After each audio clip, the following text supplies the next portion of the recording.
Hey guys, and welcome to The Pulse, your one-stop shop for all things life sciences news. As always, I'm your host, Owen Bynan, and I'm joined this week by a special guest from the States, Roya. First up, let's dive into a fascinating new discovery that unveils more about the complexities of the human brain, its evolution, and its vulnerabilities.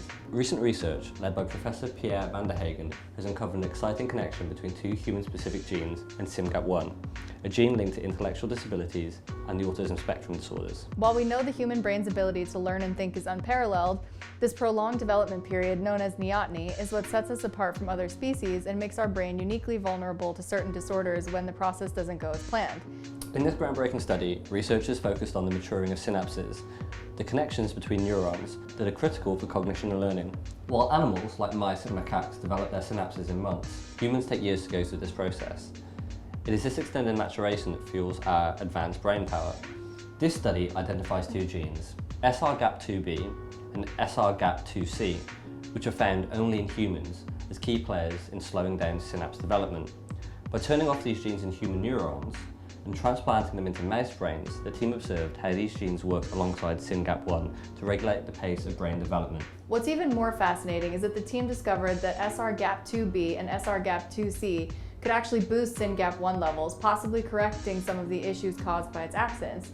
The finding offers a deeper understanding of how the evolution of the human brain is intricately linked to neurodevelopmental disorders. It opens up exciting possibilities for treating conditions like autism and intellectual disabilities, marking a pivotal step in brain research. Next up, we turn our attention to Alzheimer's disease, a progressive neurodegenerative disorder that causes memory loss and cognitive decline in older adults. Despite decades of research, there is still no cure. However, new findings offer a promising ray of hope. Semaglutide, a diabetes drug, has shown neuroprotective effects in Alzheimer's models. In a study using APP-PS1 transgenic mice, which are genetically modified to mimic Alzheimer's symptoms, semaglutide significantly improved cognitive function. The drug also reduced amyloid plaques and tau protein levels in the brain, two key contributors to Alzheimer's progression.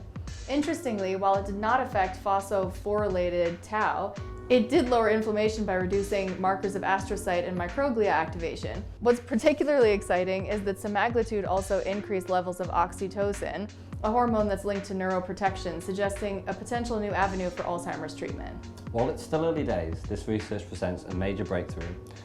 By targeting the core pathological factors, amyloid buildup and tau accumulation and inflammation, semaglutide can pave the way for new treatments that not only manage symptoms but slow the progression of Alzheimer's disease.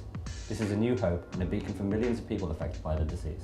And finally, imagine a world where a soft robotic finger could carry out medical exams with the sensitivity and precision of a human hand. Researchers at the University of Science and Technology of China have developed such a finger designed to perform tasks like checking pulses or detecting abnormal lumps, routine exams that are typically done by a doctor. This soft robotic finger, published in Cell Reports Physical Science, is made with conductive fiber coils and a liquid metal fiber tip that allows it to sense how much force it's applying and how much it bends, replicating the dexterity of a human finger. In tests, the finger successfully detected subtle changes in force and movement, even identifying lumps embedded in silicone sheets and measuring a participant's pulse. It could also type out the word hello, showing off its flexibility and accuracy. The team envisions this technology transforming healthcare, particularly in underserved areas where there is a shortage of professionals. This soft robotic finger could in the future be paired with machine learning to fully automate exams and diagnoses. With plans to enhance its range of motion and flexibility, this innovation could revolutionize the way medical exams are performed, making them more comfortable and accurate. As technology progresses, it might become a key tool in improving healthcare access and precision, especially in regions where healthcare professionals are in short supply. For more life sciences insights, head over to www.peoplewithchemistry.com/media-hub or visit our YouTube channel for more video content. We'll see you next time. Thank you.